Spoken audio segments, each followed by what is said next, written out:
Hi again everybody, welcome back to the second part of our introductory session for Inspirational Landscapes, Extreme Geography. Before watching this video you should have done the Dark Side of the Moon exercise and then part one of this introductory session. We're now going to carry on with that introductory session, talking about what the module is all about, what landscape is all about, and specifically now we're going to focus a little bit more on the nature of landscape and how we're going to deal with that throughout this module. At the end of the last video, I left you completing exercise 1B, which is the exercise where you were listing all the things that you were choosing to notice in your room, the landscape that is your room. But in exercise 1B, instead of listing what you were interested in or what you were choosing to notice, you were trying to put yourself in the position of somebody else and see things from their point of view, from their perspective.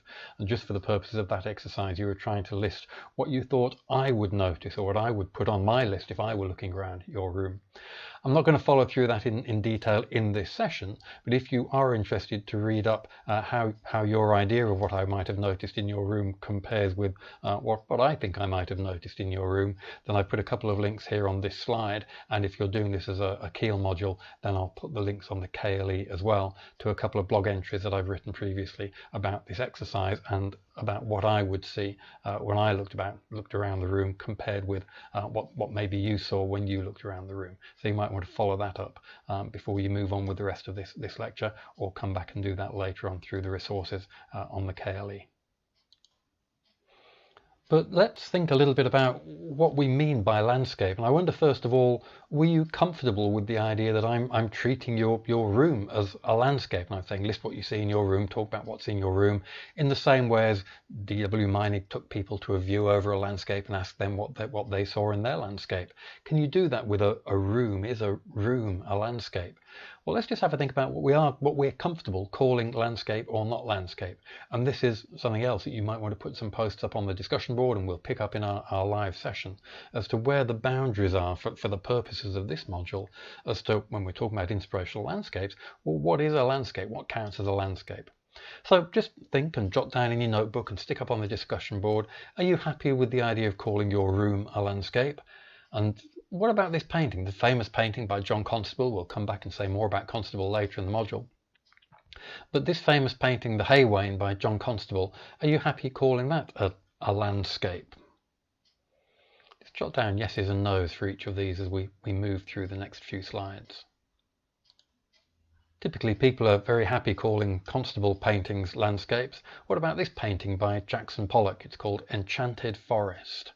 Are you happy calling that a landscape? Can you actually recognize an enchanted forest or any kind of forest in there? Are you familiar with Jackson Pollock's work? If you're not familiar with his work, go away and look him up, and Constable, all these people that we're mentioning in the sessions, they're cultural references that I'm going to assume that you're at least briefly familiar with as we move forward into the module. So check out Jackson Pollock's work and decide whether you're happy calling this painting a landscape.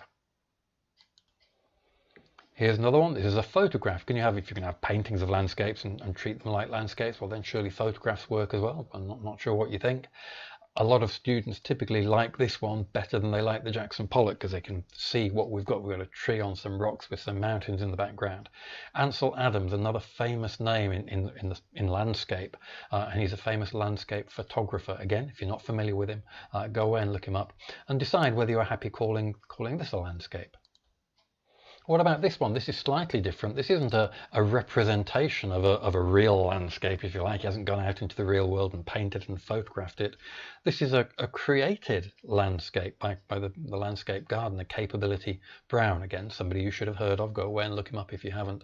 But are you happy calling this human created place a landscape?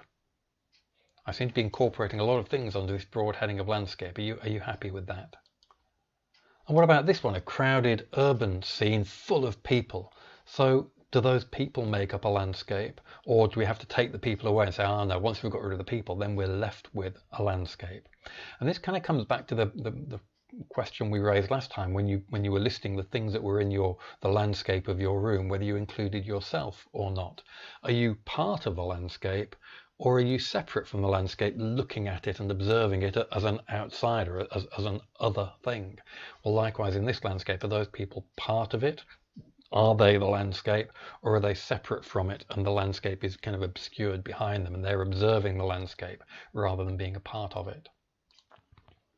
Make a note of whether you're happy with urban landscape, buildings landscape. Does landscape have to be the land, or can it be things on the land, human created things on the land, such as this shot of Seattle, the Seattle skyline, these buildings, skyscrapers? Is that a landscape? In the background to a lot of those photos that we've just been looking at and to the paintings we've been looking at has been the sky. Well, is the sky just background to the landscape, or is sky part of that landscape? And if you didn't have the hills or the buildings and the ground in front of it and you just had sky, well, is sky a landscape, or is skyscape or cloudscape something fundamentally different? Or can we treat the sky in the same way that we treat a landscape as geographers? How do these things fit together? How are we going to categorize or classify things? And even if you don't like categorizing and classifying things, I just want you to think about it for now at the beginning of the module in terms of deciding what we think belongs in our module and what's fair game for us to talk about in our sessions. And here's an interesting one. This is a shot from Fritz Lang's film Metropolis, 1927. And in this film, he was imagining a future, which is, we do that in a lot of movies, a lot of books. We imagine the future. In this particular example, it's a future, but imagined in our past. So how do we fit that imagined landscape? Are we okay using that? And it's a future landscape, and it's an urban landscape. Where does that belong? Are we okay with these imaginary future landscapes? So is science fiction going to belong in our module? We're going to say, no, we're not going to have any of that. We just want real landscapes, please. So already, hopefully, you're beginning to make a list of all sorts of different things that might belong under this heading of landscape. And as you were doing with your list of things in your room, now you're beginning to accumulate a list of types of landscape.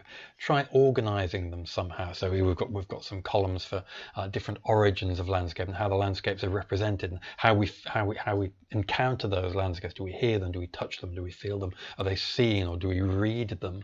There are lots of different ways of engaging with landscape.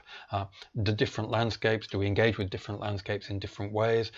Is there a boundary yet? Have you found an outer limit to what you're happy to call landscape? And I said previously that it's important to keep in touch with the geographical theory as we move through this module, not to get carried away with the mountain biking and so on, but to always tie everything back to the theory. And this is a nice example of where you can go away and look up how geographers previously have written about these different types of landscape and the different ways of encountering different kinds of landscape. So remember to keep one eye on the literature as we're moving forward through the module. And at this stage, I want to introduce another of our big kind of iconic starting point references or figures that kind of gets us into the big themes of the module. And this is a book called The Making of the English Landscape by W.G. Hoskins. And in this book, Hoskins was talking about what makes up a landscape. And this description is very famous and very important for our module. He said, one may liken the English landscape, especially in a wide view, to a symphony, which it is possible to enjoy as an architectural mass of sound. But if, instead of hearing merely a symphonic mass of sound, we isolate the themes as they enter to see how, one by one, they're intricately woven together, the total effect is immeasurably enhanced.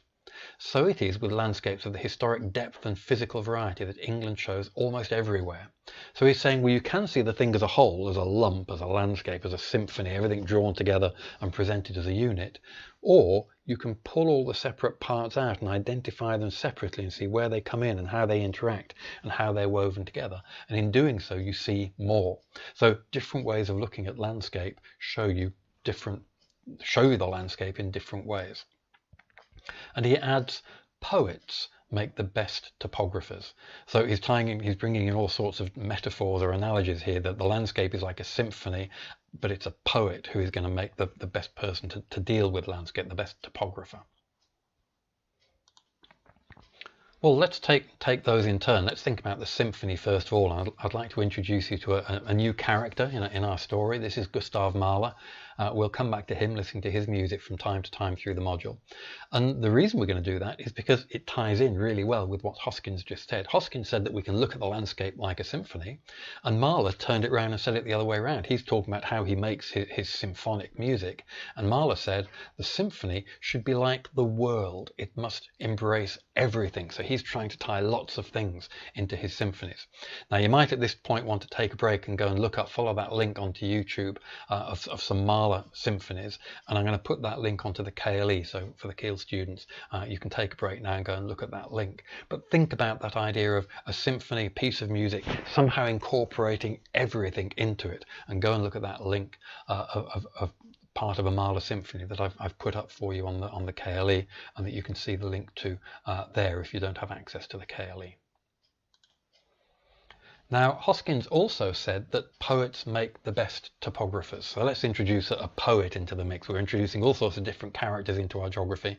So here's a poet, and one of the poets, again, I'm going to come back to repeatedly through the module, is this chap, W.H. Auden. Again, if you haven't heard of him, if you're not familiar with him, go away and look him up. And he's relevant to us because his poetry often relates, or much of his poetry relates to landscape. A lot of his poetry involves journeys or quests, and a lot of his poetry is set in specific locations. He wrote a lot of poetry based on a trip to Iceland, and he's written a lot of poetry that ties to specific locations, particularly in the north of England. So we'll encounter him in a variety of different contexts. And also thinking ahead to your projects and so on, someone previously in the previous reference here has pulled out this idea that, as he says, Auden's love for the North Pennines was a profoundly personal response to the landscape, and it features in his poems. And he says that it's a matter for concern that so little research has been done on the actual locations which so powerfully prompted or mirrored the poet's preoccupations. Now, that's a very simple, straightforward way of getting into looking at landscape and poetry, is to find poets who've written about specific locations or landscapes and going to those locations and kind of looking for the poetry that the poet created in those landscapes. There was a student years ago in this module who followed the footsteps of Wordsworth around the Lake District and kind of wrote modern poetry, or gave modern viewpoints on the same landscapes that Wordsworth had written poems about hundreds of years ago. Well, here's another project idea for any poet, but for Auden, a very landscape orientated poet. The kind of project you might do is to go to those landscapes, go to those locations, and explore them in the context of the poetry and of the geography. Auden is also interesting to us from a geographical point of view. If you're familiar with the term topophilia, meaning a very strong sense of place, or a love of landscape, or a cultural identity particularly attached to a place or to a landscape. And this is a big idea in geography. It's something you might have come across previously. You might be studying it in more detail in some of your other modules. And most geographers come at you and say, yes, this is all related to work done by Yi-Fu Tuan, famous geographer. But in fact, W.H. Auden used that term much earlier. He wrote an introduction to a book of poetry by John Betjeman, the famous poet that you might have heard of. But Auden used that term topophilia, meaning a strong attachment to place or to a landscape, a strong sense of place. So that's another reason why I thought it was appropriate to bring Auden into this module at this stage, because he actually underlies one of these big themes that, again, is going to be a big topic that we're going to come back to and talk about later in this module. I also like using Auden at this stage in the module as part of this exploration we've just been embarking on as to, well, what counts as landscape? What are we going to include in this module? I'm going to put it to you, and leaving Auden's face visible there on the slide as we talk about this. I mean, what a great face. George Simmel, a sociologist, he said, the face is the geometrical site of all this knowledge. It is a symbol of everything that an individual has brought with him or her as a prerequisite of their life. In it, in the face, is deposited that which has dropped from the past to the bottom of his life and has become permanent features in the individual. Now, I'm not sure that I quite like that environmental or emotional determinism. He's saying that he's implying there that your experience or goes in to make what your face looks like. But I'll leave that to you to think about. while thinking also, well, can we even treat the landscape then as a face? What Zimmel is saying there means that the face is the outcome of processes, experience, history, events, impact on that landscape, and you can therefore presumably read those events, those processes, that history off that landscape in the same way as you can do with a river valley. You can reconstruct the fluvial processes from the shape of the valley, or glacial processes from the shape of the glacial valley. Is that how we define something that you can treat as a landscape? That's what we do with landscape. We say landscape is created by processes, therefore you can reconstruct the processes by looking at the landscape. Well, you can do that with lots of things, not just physical Earth surface landscapes. Does that mean that we can treat them all in the same way as we treat a landscape? Can we call them all landscapes? Is the face a landscape? What do you think? Pause the video, have a think about it. Jot down in your notebook what you're thinking right now about this idea of the face as landscape. And there's a song by Natasha Bedingfield. You can go away and look this up on YouTube. Go and listen to the song. I mention it simply because there's a line in it. My skin is like a map of where my heart has been. There's a line in the song. My skin is like a map of where my heart has been. And you can look at people's different faces and we'll wonder, well, is that true? I mean, there's W.H. Auden on the left-hand side. If his skin is a map of where his heart has been in some interesting and difficult places. And if you look up W.H. Auden and find out about his life, well, certainly you may think that is indeed true.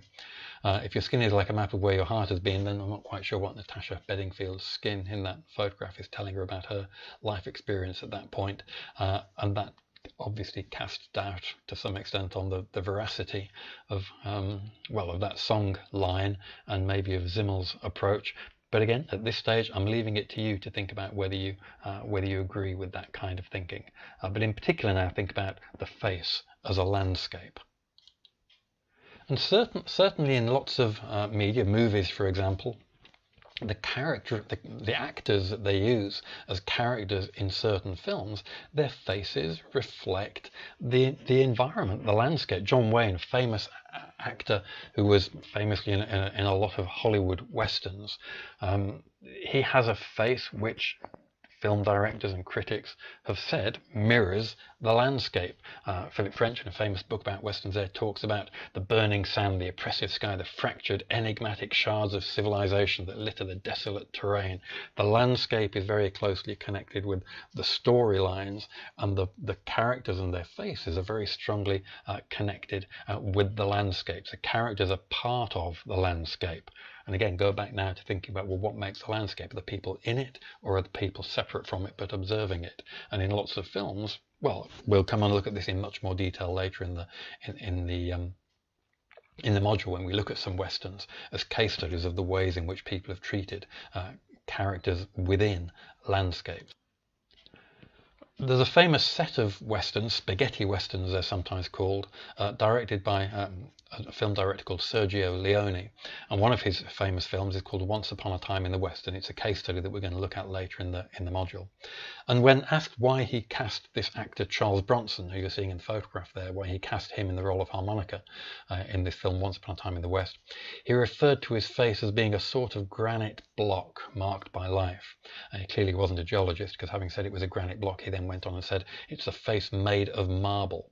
But regardless of the geological inconsistencies there, that idea of a face being like a rock and the face being marked by life in the same way as a rock landscape can be marked by processes that have affected it. I mean, Sergio Leone here is making exactly those same points that the sociologist George Simmel was making in the 1950s in our earlier quotation that we gave you. Another critic there saying that Bronson's face is as hard-baked and primitive as the monuments of Arizona that would serve as his backdrop. So we're making very close relationships here between the physical landscape, the actors' faces, the metaphorical landscapes, and we're tying everything together into a coherent kind of a unit. And I think now back to what Hoskins was saying about a symphony. It isn't just one component that's making up this landscape, it's all sorts of different things. Think back to your room. One thing in your room, one object, doesn't really say much about the landscape of your room. It's that assemblage of things. It's the physical landscape, the emotional landscape, the landscape of faces, the historical landscape. Think back to Meinig and all those different ways of looking at landscape. Well, maybe now think it isn't that those are alternative different ways of looking at landscape. Those are parallel, simultaneous ways of identifying what it is that's making up a landscape. So we're talking about landscapes, all sorts of different landscapes. Let's just step back to a more traditional idea of what's a landscape. And let's ask now, well, what do we mean when we talk about inspirational landscapes? We've talked about what are landscapes. Well, what are landscapes? What is it that they inspire? What do we mean when we talk about inspiration in this, the heading of this module of inspirational landscapes? So when you look at that landscape, what does that make you think? What does that make you feel? What does that make you want to do? Does it make you want to paint it? Does it make you want to go and climb it? Does it make you want to go and visit it? Does it scare you? Does it make you want to go and look for some green pastures or an armchair in front of the rocking chair in front of the log burner instead of having to look at that awful, terrible landscape? And of course, this is going to depend on who you are and when you are. A few hundred years ago, everybody would have looked at that and said, gosh, how terrible, how horrible. Nowadays, lots of you are going to be looking at that saying, wow, how fantastic. I'd love to go there. I'd love to visit. Our approach to awesome landscapes has changed over time. And that's another theme that we're going to explore through this module, how our appreciation or attitude to landscape has changed over the course of time. And of course, different landscapes inspire different things in different people. They mean different things to different people. Like we were talking about Monument Valley earlier being home to some people, but somewhere that other people would visit, or being a film set for other people. Likewise here, Uluru in Australia. And from my point of view as a geomorphologist, I look at it and I say, wow, Inselberg, fantastic geological and geomorphological processes. Other people might be looking at that and saying, wow, tourist attraction, Instagram moment, I want to go there, I want to get that photograph. Other people are saying, no, stay away please, this is a sacred site for us. This isn't a tourist attraction. It's not only home, but it's sacred. Other people will think, no, this is where I can go and do research on this, that, or the other. It's all sorts of different things to different people, and it can be experienced in different ways. It can be seen, it can be touched, it can be felt emotionally. There are lots of different approaches to that one landform or to that landscape. So maybe pause the video in a second and look at this slide in more detail, not because it's telling you everything you need to be thinking about, but because it's giving you some starting points as to different responses that people might have to a landscape. So when you look at a landscape, what grabs you about it? What inspires you? What does it make you want, or what does it make you want to do? Are you thinking about the journey, or are you thinking about the people, or are you thinking about the view, or is it the wildlife, or all sorts of different ways in which you might be affected by landscape? Some people love the ocean or the desert. Other people think, oh no, I like the city. People like different things for different reasons. Try to identify what it is that makes you be attracted to or be repelled by different types of landscape. Do you like the idea of exploring the ocean floor? Do you like the idea of going to Mars? Do you prefer the idea of talking to people, or do you like the idea of being somewhere in the wilderness with solitude where there aren't people? Do you like big spaces? Do you like small spaces? There are lots of different ways of engaging with landscape. Just reflect for a minute on some of those, and maybe pause the video and take a moment in your notebook to expand on the ideas that this slide just gives you a few of. Try to develop that a little bit further.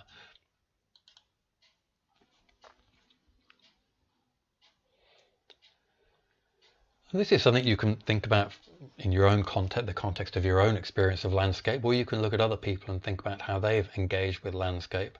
Lots of people, myself included, are inspired to science by landscape. The reason I became a geographer and the reason I got into studying glaciers and landscapes is because I like being out in those landscapes. This is a photograph of me many years ago on the edge of the Greenland ice sheet, looking at the ice sheet, doing my science, coming back, writing my papers in journals and writing books and so on. But really the reason I did geography at school was because I liked the field trips to the Lake District. The reason I carried on doing it and studied glaciers is because I like having trips to the Arctic and spending weeks on end looking at the glacier, camping out in the wilderness. That for me is the heart or the root of my engagement with landscape. Yeah, the books and the journals and the research come out of it, but really at the heart of it, I wouldn't have done it if I didn't want to be out there in that landscape.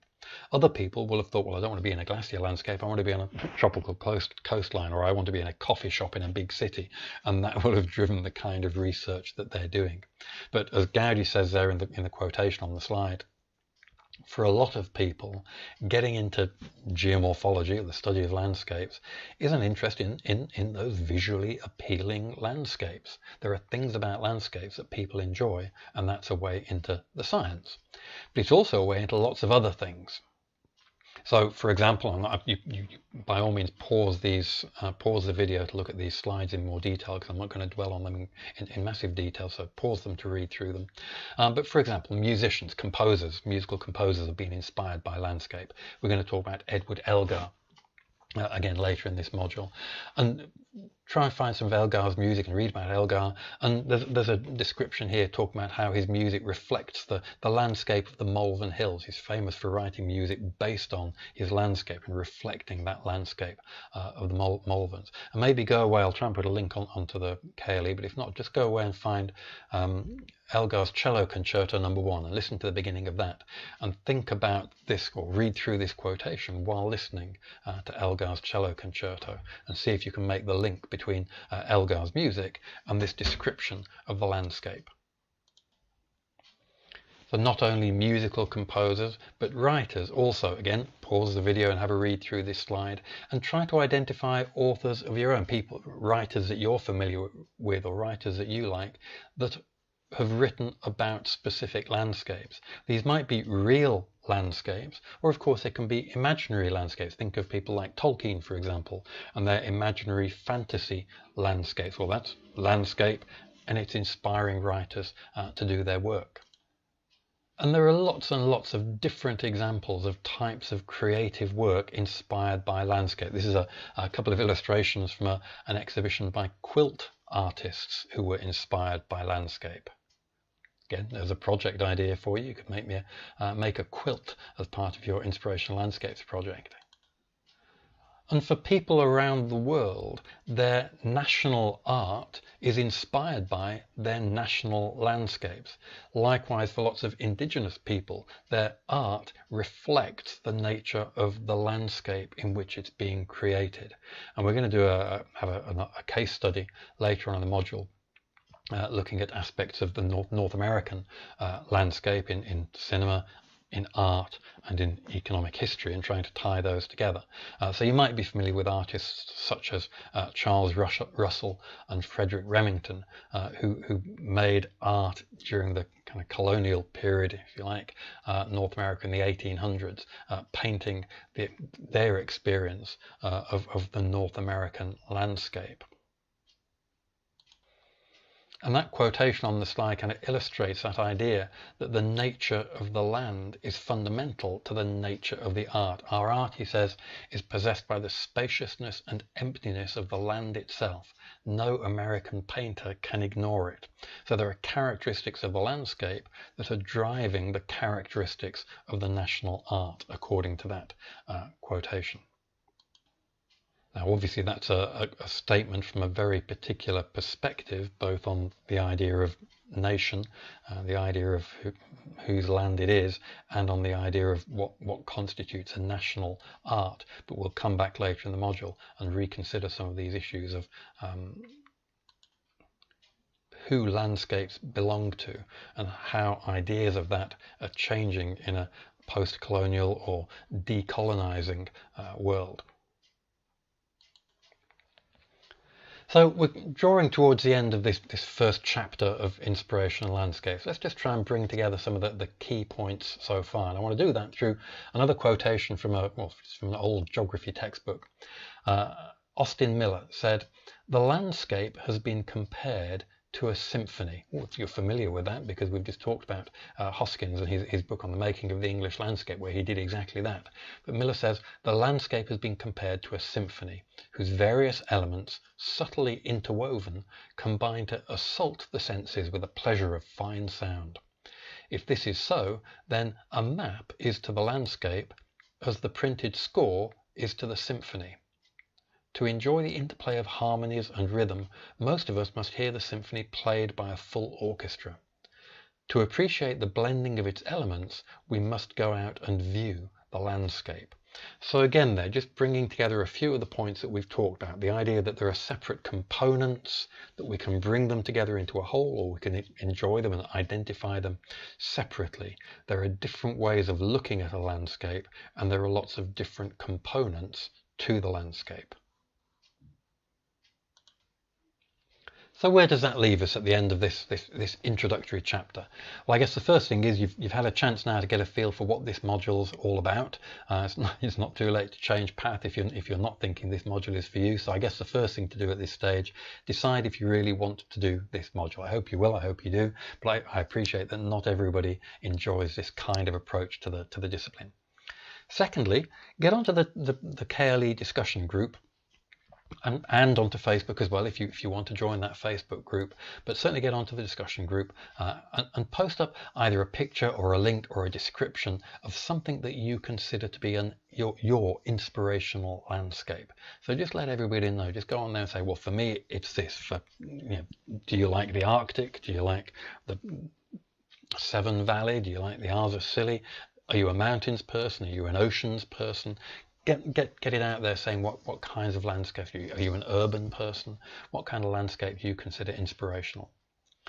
Third, and this is really important, this is where the real work begins. Check out anything, anyone, or any place that you weren't familiar with that we've mentioned in this introductory chapter. So look up Pollock, Auden, Hoskins, Marler, Meinig, Charles Russell, anybody that we've mentioned, or any place that we've mentioned, Sergio Leone, John Wayne, anyone we've mentioned that you aren't familiar with, go away and look them up and just have at least a brief understanding of who that is. Just get a touch on that cultural reference point.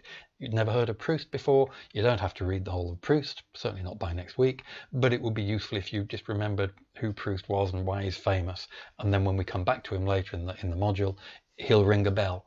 You'll have a memory of Proust when he crops up again. There is some set reading associated with this introductory chapter. It's just from that basic, very short introduction to geography book, just to kind of remind you of some of the key theory, if you like, that does underpin this module. So one thing that can go wrong for students in this module is that they get carried away with the excitement of the adventure of the projects and the new stuff that we do in the module, and they lose touch with that core underpinning geographical theory. So make sure that you don't do that, and make sure of that by reading, keeping on with your reading right the way from the beginning of the module. And finally, at this stage, it's not too early by any means, just to start thinking what kinds of things you might do your project about. And we'll talk about that in much more detail over the next couple of weeks, and in the live session on Microsoft Teams that we'll be having in a couple of weeks' time. Okay, so that's the end of this second part of the Chapter 1 introductory lecture. Make sure you go onto the KLE and catch up with the other resources on there, and it would be great if you get onto the discussion group now and put up some ideas about what you think are your own inspirational landscapes. Okay, thank you very much.